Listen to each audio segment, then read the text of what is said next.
A colleague didn't invite only me to his wedding, and afterward everything in his life started going wrong. I'm a 30-year-old guy who's been with my company for 7 years, spending the last 5 years on the same team with 15 other people. We're all pretty close. There's this coworker named Bob, 33 years old, who joined our team during the pandemic when I did. He announced his engagement in a Zoom meeting. Fast forward to January, he said his wedding would be in September at a beautiful winery. About 5 months ago, everyone on the team started getting invites except me. I waited, but mine never came. When I asked Bob about it, he said it was because of space issues, but he hoped I wouldn't take it personally. He promised I'd still get favors and cake, and he asked me to keep it quiet. I was upset, feeling left out, especially since I enjoy weddings. I kept my feelings to myself. The wedding happened 3 weeks ago, and everyone said it was amazing. They had a blast, and apparently they even got to take home a dozen fresh apple cider donuts. I never received the cake or wedding favors. By the way, when I returned to work the following Monday, my teammate Sherry mentioned that everyone was wondering where I was at the wedding. Apparently, Bob told them I was sick and couldn't make it. I was baffled and angry. I told Sherry straight up that I wasn't invited and left it at that. She seemed shocked and asked for confirmation, to which I affirmed. Word must have spread because several people asked me about it later. Today, Bob returned from his honeymoon, clearly aware that I had spilled the beans. He approached me in the break room, upset that I had told Sherry, insisting it wasn't a big deal that I missed the wedding. I retorted, asking him how he'd feel being excluded. We argued briefly before he walked away. I was pretty upset, to the point where my project manager came to check on me after hearing the news. I didn't want things to escalate, so I assured her I was fine. However, other team members approached me, expressing that Bob should have invited me and that it was unfair he didn't. I realized it was his wedding day and he had the right to invite who he wanted. Still, I felt justified in being upset about not being invited. Am I wrong for telling people and feeling this way? Additional information. All my teammates got +1s, and most of them are older and married or in relationships, except for Bob and me. There was also a 26-year-old woman who attended the wedding solo. I'm starting to wonder if Bob's wife didn't want me there, but I can't understand why. We only met briefly at a work Christmas party and talked about video games for a short while. I doubt she would have any interest in me. Well, she did add me online to download some of my levels for Super Mario Maker, but apart from that, I haven't seen or heard from her in 3 years. Maybe she just appreciates my level building skills, haha. Also, for those curious, I'm just as pale as they come and pretty average looking. There are others on my team who are more outgoing and were invited to the wedding, as well as many attendees who looked great in the photos I saw. I wouldn't say I'm conventionally attractive like a model, but I'm tall, 6 feet 4 inches, and in decent shape from hitting the gym, so I do fine in the dating department. And just to clear things up, I'm straight, not trying to come off as self-absorbed. Bob's not bad looking either. He's shorter than me, but still tall and has a great personality. I highly doubt he'd feel threatened by me. The reason I'm not making a big fuss about this is that we work from home 3 days a week, so I can avoid seeing him if I want. Plus, I've never had any issues with Bob before this, but I'll definitely keep an eye on how he handles the situation and report any problems to my project manager if necessary. Update: am I wrong for telling people I wasn't invited to the wedding? I appreciate all the responses, especially the wedding invites. Well, here's an update. Bob and I were in the office today. He approached me and suggested we talk things out over some beers with his wife after work. I agreed, so after work I met Bob and his wife Pam at a bar. They both apologized for not inviting me and making me feel excluded. Bob also apologized for lying and getting upset about it. They explained that they didn't invite me because they didn't want single guys at the wedding. They had attended a big wedding in 2019 that was ruined by drunk single guys hitting on women, leading to fights and arrests. They even showed me some Facebook videos and statuses from the event, which looked chaotic. Pam admitted she was traumatized by it and insisted they only wanted family, couples, single women, or trusted single men at their wedding. Pam explained that they wanted to ensure a safe and enjoyable environment where women didn't have to worry about unwanted advances. She emphasized it wasn't personal and apologized sincerely for not inviting me, though she asserted she would make the same decision again. When I asked if they didn't trust me to behave, Pam said Bob vouched for me, but she was sticking to her decision. As a compromise, she agreed to explain the exclusion if anyone asked, and Bob got to choose the honeymoon destination, which I found curious. She mentioned having a sister around my age who she believed was my type and wanted to keep her away from me. I felt a bit offended, but she insisted it was for my own good, describing her sister as a bit of a troublemaker, not my words. Bob acknowledged he could have handled things better and expressed a desire for honesty, though he believed it wouldn't have changed much. He also assumed I wouldn't want to attend the wedding as a single guy. I expressed feeling hurt by their assumption that I might behave inappropriately at their wedding. Pam reassured me, saying she thought highly of me but wanted to ensure their wedding went smoothly. They'd promised to make it up to me, and Pam insisted on treating me to dinner at a fancy restaurant in the city this weekend to show how sorry she was. In the end, while I still felt insulted, I accepted the offer for a free dinner. Fair enough. On another note, some comments here suggest I may be too forgiving or naive, but I believe in giving people the benefit of the doubt. However, after speaking with my project manager, I decided to have a meeting with HR on Monday to document the situation, just in case. While I don't anticipate any issues, it's better to be safe. As for the advice given, I won't be attending dinner with Bob and Pam. Instead, I'll request a public apology that doesn't insinuate I'm a creep. Plus, I'll ask for fresh apple cider donuts as a gesture of goodwill. Thank you all for helping me see things clearly, even if it means missing out on some juicy steak. Update and further context to follow. I received a few posts and direct messages questioning why I felt entitled to be invited. Let me clarify, I don't feel entitled to anything. Yes, I wanted an invitation, but if they had been upfront with me from the start, I wouldn't have been as bothered. They had every right to make their own choices for their wedding day. My issue was with the way they handled their decision. I've never discussed women with Bob. We didn't have that kind of relationship. I'm not sure if the women on the team discuss such matters among themselves. However, I choose to trust Pam's account of her experiences dealing with men. She had to turn away some single male friends, and Bob also had many male friends who were interested but ultimately not invited. Pam and her friends have had unpleasant encounters with men at clubs, prompting her to prioritize safety. She thought the idea of excluding single men from her experiences at women-only clubs, the chaos at a friend's wedding where Pam and her husband were devastated, further influenced her decision. As for me, it was about 70-30ths on whether I'd be invited. Pam didn't know me beyond my Super Mario Maker skills. Bob advocated for me, but Pam was uncertain and then remembered her sister.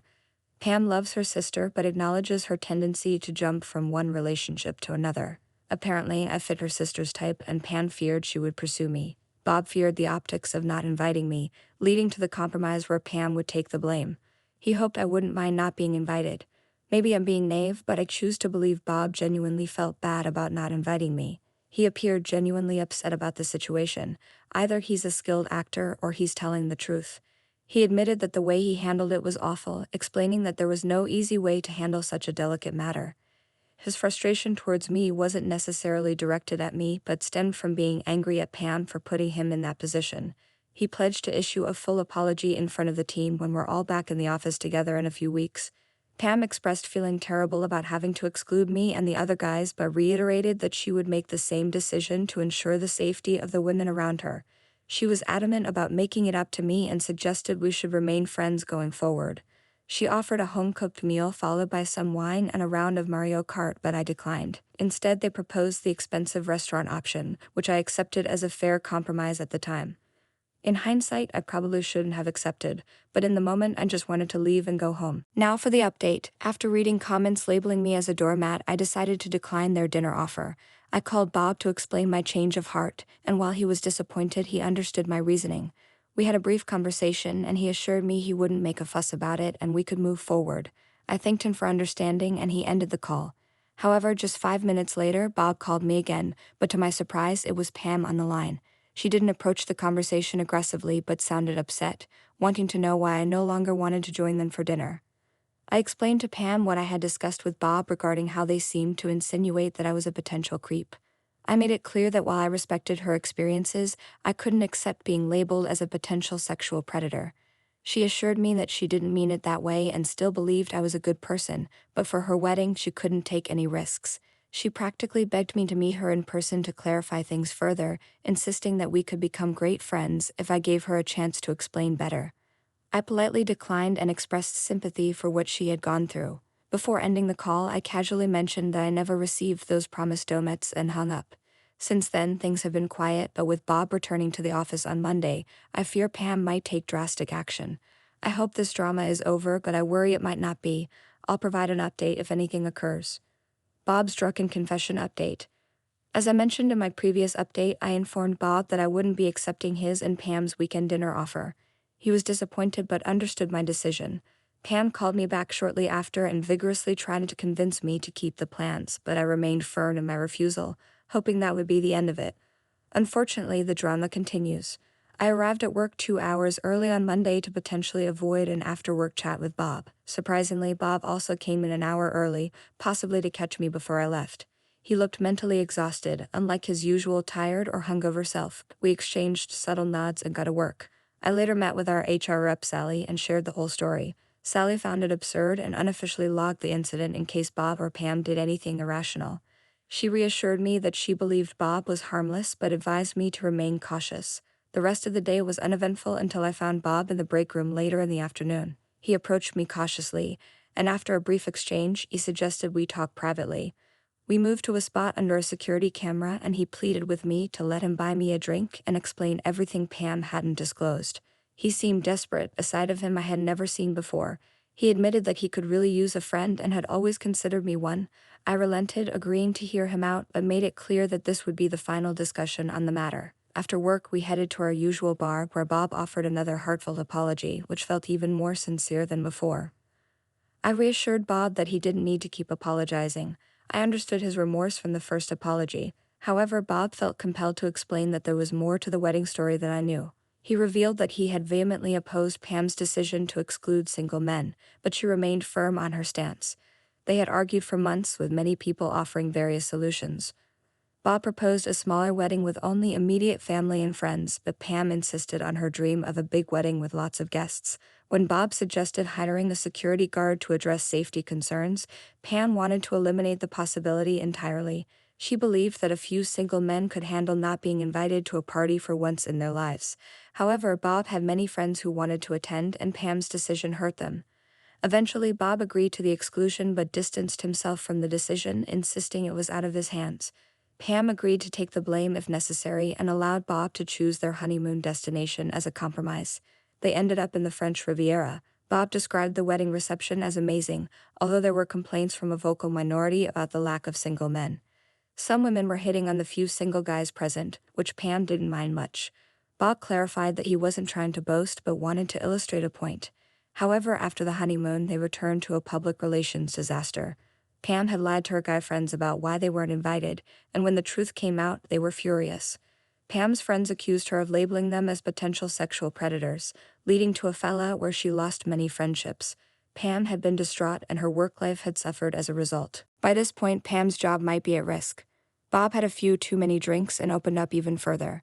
He revealed that Pam's decision had also cost him friendships. Many of his male friends were furious to learn they were excluded and for the reason why. On the day of the wedding, about 6 of his closest friends who were excluded decided to go on a fishing trip as a protest against Bob and Pam.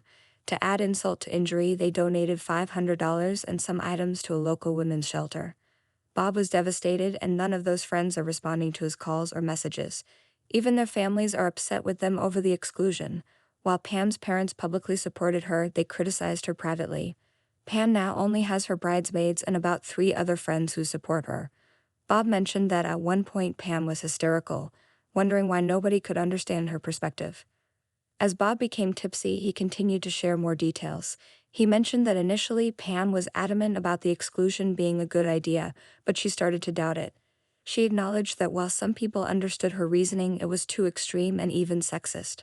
Bob and Pam have had numerous arguments over this situation, and their relationship is strained. Instead of enjoying the newlywed bliss, Bob is resentful towards Pam for costing him friendships and disrupting their lives over a trivial matter. Interestingly, Pam seemed to have a liking for me. One of her regrets was not getting to know me better before the wedding. Bob joked about Pam possibly having a crush on me based on our brief interaction. As for Pam's sister, Beth, she is not the stereotypical SLT. Beth is described as a smart, successful, and respectful woman who happens to enjoy sex. She's into the kink scene and ethical non-monogamy, which she introduced to Bob and Pam. This revelation surprised me, but Bob assured me that Beth was not what one might expect from the stereotype. It turns out Pam was genuinely concerned that we might hit it off, as we share similar interests and personalities, and I'd apparently fit her type. She's into tall guys, and based on what I've heard, she would have been interested in me if she knew I was single. Curious, I asked Bob if he had a picture of her. He pulled up her Instagram, and I must say she was stunning. She looked like Pam's twin, just a bit fuller. I couldn't help feeling annoyed with Pam all over again. Bob mentioned that Pam had always been a bit jealous of Beth, although it seemed odd since Pam herself is beautiful and resembles Beth. As a jab at Pam, Bob offered to give her my Instagram so we could DM each other, and he vouched for me. I thanked him, and he explained that Pam was desperate to make amends because she thought we could be great friends. He assured me he'd rein Pam in so she wouldn't bother me anymore. At this point, Bob was more than tipsy and expressed doubts about his marriage due to the wedding ordeal and its aftermath. He felt it would be shallow to consider divorce over this, but he admitted his life had been severely impacted by Pam's decisions. Shocked, I promised not to say anything to Pam. Bob paid for our drinks, and although he initially resisted, I convinced him to take an Uber home. After ensuring he was safely on his way, I received a text from Pam's work phone, thanking me for looking after her husband. I chose not to respond. Now on to the latest update, a date with Beth. True to his word, Bob gave Beth my Instagram. She messaged me, and after some conversation, we agreed to meet for coffee last weekend. Contrary to expectations, the date went incredibly well. We covered a lot during our dates: our hobbies, interests, future aspirations, jobs, and families. Bob was spot on, we're incredibly alike, right down to our specific food preferences. The date went so well that we decided to continue at a nearby bar for some after-work drinks, which turned out to be equally fantastic.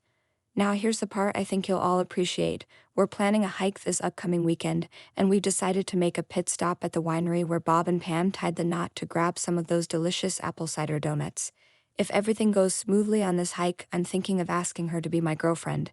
She just feels special. So that's the plan. I'll keep you updated on how the hike goes, but honestly, I believe this situation is mostly resolved now. Bob has been keeping his distance, but he came through for me, and Pam hasn't reached out to me in a week. After the hike, this will probably be my final post. I don't want to drag this out for unnecessary drama. Thanks everyone. Update 4, the final chapter. Hey everyone, I want to express my gratitude for sticking with me through this wild journey and for the heartfelt congratulations on our relationship with Beth. It truly means a lot. Now on to the update. As I mentioned previously, Beth and I continued to see each other, and she's truly an incredible woman, smart, funny, ambitious, and kind. I'm absolutely smitten with her. We went on a hike this past Saturday, and it was absolutely incredible. The weather was perfect, the scenery was breathtaking, and the view from the mountaintop was stunning. During a lull in our conversation, I gathered my courage and asked her if she'd like to be my girlfriend. It might have been a bit cliché, but she found it endearing and said yes with a laugh. We sealed the moment with a kiss. On our way back, we made a stop at the winery, and although we arrived late, we managed to snag some of those heavenly apple cider donuts. They were absolutely worth the wait. Later, we headed back to her apartment and cooked dinner together. It was honestly the most amazing date I've ever had with a woman. Everything just clicked perfectly. I didn't want the night to end, but I also didn't want to overstay my welcome. When I reached for my keys to leave, she playfully snatched them from me, saying, "If you seriously think you're leaving, then you're out of your mind." I couldn't help but grin from ear to ear. We ended up spending the entire weekend together. We enjoyed a lovely Sunday brunch and took a leisurely stroll around the city, hand in hand, popping into stores and taking in the sights. Unfortunately, we had to part ways last night because of work in the morning. I felt like I was back in high school, missing my first boyfriend/girlfriend. It sounds cheesy, I know, but that's how I felt. But hey, you're here for the drama, right? On Sunday, Beth and I made our relationship Instagram official, and it seems Pam caught wind of it through her sister's profile. Pam texted Beth that night asking how they knew each other. Beth explained that Bob introduced us. Pam's response was curt. "I knew this would happen.